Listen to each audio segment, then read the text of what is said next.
आप लोग का स्वागत है कर्ण फिजिक्स यूट्यूब चैनल में। हम आज लेक्चर नंबर 2 लेकर के आ चुके हैं रासायनिक अभिक्रिया एवं समीकरण का। उम्मीद है आपका जो लास्ट के 2.5 मंथ बचा हुआ है उसमें आपका मेहनत बिल्कुल तगड़ा तरीके से चल रहा होगा, आपका पढ़ाई बिल्कुल अच्छे ढंग से चल रहा होगा।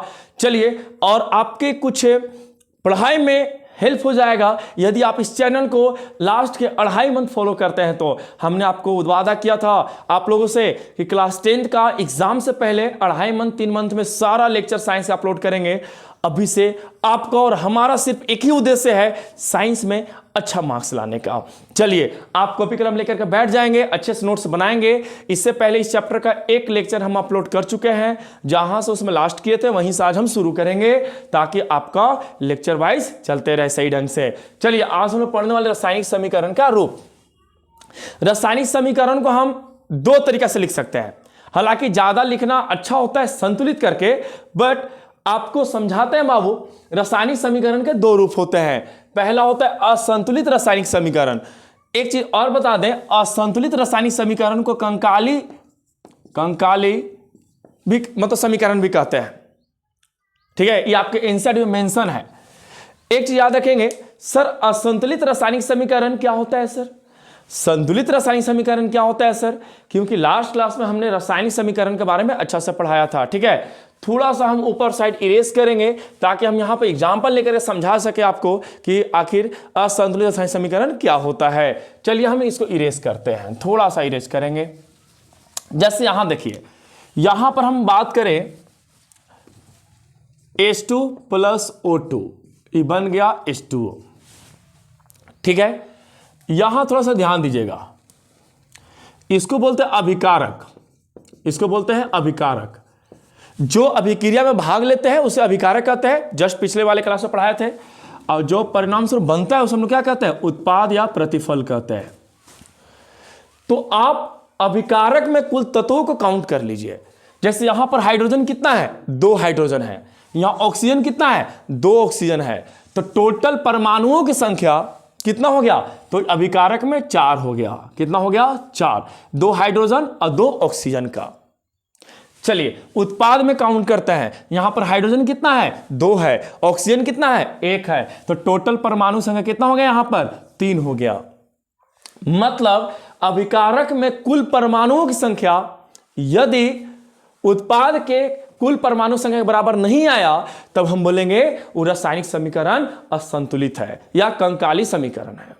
ठीक है, मतलब आप समझ गए होंगे सर, तो परमाणु संख्या बराबर आने से क्या होता है, अब बराबर नहीं रहेगा तो क्या होगा। इसका आंसर आपको मिलेगा तुरंत अभी संतुलित रासायनिक समीकरण में। पहले फिलहाल आप इतना समझ जाइए कि अगर अभिकारक में कुल तत्वों की संख्या और उत्पाद में कुल तत्वों की संख्या के बराबर नहीं आएगा, इसका मतलब वो समीकरण असंतुलित रासायनिक समीकरण है। ठीक है, चलिए यहां देखिए, अगर हम बात करें संतुलित रासायनिक समीकरण का, तो पहले डिफिनेशन पढ़ लेते हैं। क्या कहता है, जिस रासायनिक समीकरण में अभिकारकों एवं उत्पादों में विभिन्न तत्वों के परमाणुओं की संख्या बराबर होती है उसे संतुलित रासायनिक समीकरण कहते हैं। जस्ट असंतुलित से अपोजिट। चलिए एग्जांपल लेकर समझाते क्या कहता है। चलिए इसको हम इरेज करेंगे, थोड़ा सा ध्यान दीजिएगा। इसी को एग्जांपल ले चलते हैं। यहां पर हमें यदि बताओ, थोड़ा सा ध्यान समझिएगा। देखिए यहां पर क्या है, ऑक्सीजन 2 था, 2 ऑक्सीजन 2 हाइड्रोजन 2 था, ऑक्सीजन भी 2 था, और मतलब कुल परमाणु संख्या 4 था, यहां 3 था, तो असंतुलित था। यदि हम यहां पर 2 लगा दे आगे, और यहां पर भी हम क्या करते 2 लगा देते आगे, तो अब यहां पर काउंट करेंगे यदि हम, तो क्या होगा, यहां सुनिए, हाइड्रोजन यहां पे कितना हो गया। अच्छा पहले बताइए, इसको हम लोग बोल देंगे अभिकारक। क्या बोल देंगे इसको, अभिकारक बोल देंगे। और अभी जस्ट बताया था, इसको बोल देंगे उत्पाद बोल दीजिए या प्रतिफल बोल दीजिए। तो यहां पर हाइड्रोजन कितना हो गया, 4 हो गया। इसको मल्टीप्लाई कर देते हैं। ठीक है, तो 2 2 जा कितना हो गया, 4, और ऑक्सीजन कितना हो गया, 6। तो यहां पर कितना आ गया, कुल परमाणु की संख्या 6 आ गया। यहां देखिए, तो यहां पर हाइड्रोजन कितना है, तो यहां पर हाइड्रोजन 2 2 जा 4 है, और ये 2 जो है ऑक्सीजन के लिए भी आएगा। तो ऑक्सीजन भी कितना है, 2 है, और हाइड्रोजन यहां पर कितना है, 4 है। तो यहां पर भी कुल परमाणु संख्या कितना आ गया, 6। और यदि अभिकारकों में कुल परमाणु संख्या उत्पाद में कुल परमाणु संख्या अगर बराबर आ गया, इसका मतलब है मतलब समीकरण क्या है, संतुलित समीकरण है। ठीक है, इसमें आपको बता दें, आपके एग्जाम में आपकी जो स्कूल वाली मैम है एक क्वेश्चन पूछती है कि रासायनिक समीकरण संतुलित करना क्यों आवश्यक है। ठीक है सर, आप बता दिए रासायनिक समीकरण जो होता है उसका दो रूप होता है, एक संतुलित एक असंतुलित। बहुत आसान है सर, संतुलित उसको बोलेंगे जो अभिकारक में सर कुल परमाणु संख्या उत्पाद के कुल परमाणु संख्या बराबर रहेगा दोनों में, तो संतुलित हो गया।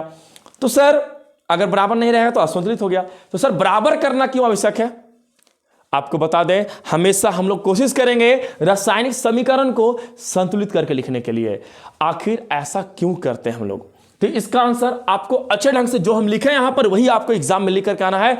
आपके स्कूल वाली मैडम खुश हो जाएंगे और मार्क्स नहीं काटेंगे। यहां सुनिए क्या लिखा हुआ है, द्रव्यमान संरक्षण के नियम को आप क्लास 9th में law of conservation of mass पढ़े होंगे, उसी के अनुसार यहां पे क्या बोलता है कि द्रव्यमान संरक्षण के नियम को संतुष्ट करने के लिए रासायनिक समीकरण को संतुलित किया जाता है। सर एक्चुअली में है क्या सर, आपको हम समझाते हैं, यहां सुनिए। अगर हम बात करें थोड़ा देर के लिए, फिर से यहां पर देखेंगे आप, जैसे H2 + O2 बन गया H2O। ठीक है, ये असंतुलित रासायनिक समीकरण है। यहां पर हाइड्रोजन का परमाणु द्रव्यमान कितना होता है, 1 होता है। 2 हाइड्रोजन है, इसका मतलब 2 × 1 यहां हो जाएगा, प्लस ऑक्सीजन का परमाणु द्रव्यमान 1 ऑक्सीजन का 16 होता है। 2 ऑक्सीजन है तो 16 × 2 हो जाएगा, तो कुल द्रव्यमान यहां 2 हो गया और प्लस 32 हो गया, तो कुल कितना हो गया, 34 हो गया। ठीक है, अगर हम बात करें यहां देखते हैं, यहां पर हाइड्रोजन कितना है, 2 है, 2 × 1। ऑक्सीजन कितना यहां पर है, तो 1 है, तो 16 × 1, तो यहां पर कितना हो जाएगा, 18 हो जाएगा भाई। मतलब कुल द्रव्यमान अभिकारक का 34 था, 34 ग्राम। अगर 1 मोल रहा तो, अगर 1 मोल नहीं रहा, 1 ठो रहा, 1 ठो मान ली कि एस्टो मतलब इस प्रकार से रहा, स्टोइकोमेट्रिक कोएफिशिएंट उसको बोलते हैं, आगे पढ़ेंगे आप, इसका आगे लिखा हुआ रहेगा। ठीक है, अगर इधर 34 है और यहां पर कितना है, 18 है, इसका मतलब यहां पर यह है कि ये दोनों बराबर नहीं आ रहा है। मतलब कुल द्रव्यमान जितना अभिकारक था उतना प्रतिफल का, उतना उत्पाद का द्रव्यमान नहीं आ रहा है। तो इससे क्या होता है, द्रव्यमान का संरक्षण का नियम फॉलो नहीं होता है। और द्रव्यमान के संरक्षण का नियम क्या कहता है, जितना द्रव्यमान अभिकारक में है उतना ही द्रव्यमान प्रतिफल में होना चाहिए या उत्पाद में होना चाहिए, तब वहां पर वो नियम संतुष्ट होता है। तो चलिए ठीक है, यहां पर तो संतुष्ट नहीं हो रहा है, लेकिन चलिए जब इसको हम समीकरण को क्या कर देंगे, संतुलित कर देंगे। चलिए इसके आगे हम क्या लगा देंगे, 2 लगा देंगे, और यहां पर भी आप जानते हैं संतुलित करने 2 लगा देंगे। देखिए संतुलित करने के लिए हम इस वीडियो में नहीं बताएंगे, उसके लिए स्पेशल 10 मिनट का वीडियो हम अपलोड कर देंगे, आप आराम से देख सकते हैं संतुलित किस प्रकार से होता है। उसको यहां पर ऐड करके हम टाइम वेस्ट नहीं करना चाह रहे हैं। ठीक है, अब यहां सुनिए बात क्या है, जहां पर हाइड्रोजन कितना हो गया, तो हाइड्रोजन यहां पर 4 हो गया, और 1 हाइड्रोजन का परमाणु द्रव्यमान 1 होता है। ठीक है, प्लस ऑक्सीजन यहां 2 है और इसका मास होता है 1 परमाणु का कितना, 16 × 2 कर दिए। यहां पर हाइड्रोजन कितना है, 4 है। अब अगर हम बात करें, यहां सुनिए 1 परमाणु द्रव्यमान कितना होता है हाइड्रोजन का, तो 1 होता है, आप प्लस 16, और यहां पर ऑक्सीजन कितना है, 2 है। इसका मतलब यहां पर यह है कि 2 × क्या कर देंगे, 16, चाहे 16 × 2 कर दीजिए, चाहे 2 × 16 कर दीजिए। तो यहां पर कुल द्रव्यमान कितना आ जाएगा, 4, और यहां कितना, 32, जोड़ने पे कितना आ जाएगा, 36। यहां कितना आ जाएगा, 4, यहां कितना, 32, जोड़ने पे कितना आ जाएगा, 36। जब रासायनिक समीकरण को संतुलित कर रहे हैं तो हम लोग देख रहे हैं कि अब अभिकारक में जितना कुल द्रव्यमान आ रहा है परमाणु का, उतना ही द्रव्यमान किसका आ रहा है, प्रतिफल का आ रहा है। तो बस इसीलिए हम लोग रासायनिक समीकरण को क्या करते हैं, संतुलित करते हैं। आपको बस आराम से आंसर लिखना है, रासायनिक समीकरण को संतुलित हम लोग इसलिए करते हैं ताकि द्रव्यमान के संरक्षण के जो सिद्धांत है वो फॉलो हो सके। ठीक है, चलिए आप आंसर यहां से लिख लेंगे। ठीक है, अब यहां देखिए रासायनिक अभिक्रियाओं का प्रकार, हम लोग सारा रासायनिक अभिक्रिया का प्रकार पढ़ लेंगे और एक करके चलते हैं। पहला इसमें क्या है, संयोजन अभिक्रिया, मतलब जो क्लास 10 के अंदर वही अभिक्रिया पढ़ेंगे। ठीक है, ऐसे तो रिएक्शन बहुत सारा रिएक्शन है। संयोजन अभिक्रिया किसको कहते हैं, जब 2 या 2 से अधिक अभिकारक मिलकर एक उत्पाद बनाते हैं तब उसे हम लोग संयोजन अभिक्रिया कहते हैं। ठीक है। जैसे यहां देखिए ये कैल्शियम ऑक्साइड है, जब इसको पानी के साथ रिएक्शन करवाते हैं, अभिक्रिया करवाते हैं, तो कैल्शियम हाइड्रोक्साइड बनता है।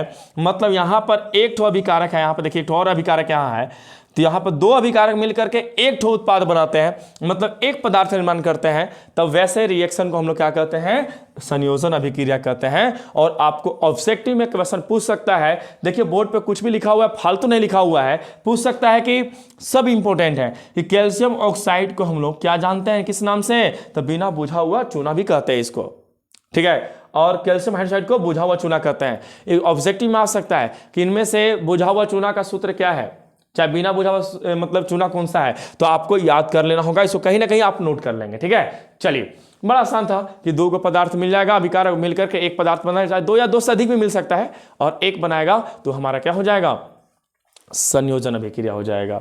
दूसरा देखते हैं वियोजन अभिक्रिया, जस्ट उल्टा है, संयोजन का जस्ट उल्टा है। इसमें था कि दो या दो से अधिक पदार्थ मिलकर एक पदार्थ बनाएगा, और इसमें एक पदार्थ टूट करके दो या दो से अधिक उत्पाद बनाएगा। जैसे यहां देखिए, जब कोई पदार्थ टूटकर दो या दो से अधिक पदार्थ बनाते हैं तो उसे वियोजन अभिक्रिया कहते हैं। जैसे यहां देखिए हमने क्या किया कि कैल्शियम कार्बोनेट को जब हीट किए, केमिस्ट्री में इसका मतलब हीट होता है, उष्मा होता है, और फिजिक्स में इसका मतलब होता है चेंज, याद रखेंगे आप, ठीक है। ये फिजिक्स में होता है इसका मतलब चेंज, और केमिस्ट्री में उष्मा होता है, ठीक है। अगर हम बात करें कैल्शियम कार्बोनेट को यहां पर हीट करते हैं तो कैल्शियम कार्बोनेट क्या होता है, कैल्शियम ऑक्साइड और CO2 गैस में टूट जाता है, ठीक है। तो इससे क्या समझ में आता है कि यहां पर एक पदार्थ था अभिकारक में, लेकिन उत्पाद में क्या हुआ, एक से अधिक पदार्थ बन गया, दो बन गया, तीन भी बन सकता है, ठीक है। तो इस प्रकार के अभिक्रिया को हम लोग वियोजन अभिक्रिया कहते हैं। और इसके बाद आपको बता दें, वियोजन अभिक्रिया का प्रकार बहुत ज्यादा इंपॉर्टेंट है, बहुत ज्यादा इंपॉर्टेंट है। पहला इसमें कौन सा आता है, उष्मीय वियोजन। जब किसी पदार्थ को उष्मा देते हैं तब जाकर उसमें वियोजन की क्रिया होती है, अभिक्रिया होती है, तब उस प्रकार के वियोजन की अभिक्रिया को हम लोग क्या कहते हैं, उष्मीय वियोजन अभिक्रिया कहते हैं। जैसे कैल्शियम कार्बोनेट यहां पर है, जब इसको हीट करेंगे, उष्मा देंगे, तो कैल्शियम ऑक्साइड बन जाएगा और प्लस में CO2 बन जाएगा। लेकिन बताइए, एक पदार्थ से, वही वाला एग्जांपल यहां पर भी है, दो पदार्थ बन गया, वियोजन तो हो रहा है, लेकिन यह अभिक्रिया कब हुआ वियोजन का, जब हम इसको उष्मा दिए तब। इसलिए उष्मा देने के कारण वियोजन क्रिया हुआ यहां पर हुआ है, इसलिए हम लोग इसको कहते हैं उष्मीय वियोजन अभिक्रिया कहते हैं, ठीक है। अब दूसरा क्या है, विद्युत वियोजन। नाम से स्पष्ट है कि इसमें वियोजन की क्रिया कैसे होगी, विद्युत धारा देने से होगी। लेकिन कंडीशन क्या है कि पदार्थ होना चाहिए, वो गलित होना चाहिए, मतलब कि जलीय विलीन होना चाहिए, ठीक है। आपको बता दें कि उसको विद्युत धारा देने पर वियोजन की अभिक्रिया होती है। जैसे यहां देखिए NaCl, जब NaCl, लेकिन हाँ आप याद रखेंगे NaCl यहां पर द्रवित अवस्था में होना चाहिए, ठीक है। जब इसमें विद्युत धारा प्रवाहित करते हैं आप, तो इससे क्या होगा, सोडियम अलग निकल जाएगा और क्लोरीन क्या हो जाएगा, अलग हो जाएगा, मतलब सेपरेट कर सकते हैं। तो यहां एक पदार्थ से दो पदार्थ तो बन रहा है, लेकिन मतलब यहां पर किसकी वजह से बन रहा है, तो विद्युत धारा देने की वजह से, इसलिए इसको हम लोग विद्युत वियोजन अभिक्रिया कहते हैं। तीसरा और वेरी वेरी इंपॉर्टेंट, बहुत ज्यादा इंपॉर्टेंट है, प्रकाश वियोजन। यह किसको कहते हैं, जब किसी पदार्थ में प्रकाश के कारण वियोजन की अभिक्रिया होती है तो उसे ही हम लोग क्या कहते हैं, प्रकाश वियोजन। जैसे यहां देखिए AgCl, ठीक है, जब इसको सूर्य का प्रकाश दिखाते हैं तो उससे क्या होता है, सूर्य प्रकाश पड़ने से यह चीज ब्रेक डाउन होता है Ag और किसमें, Cl में।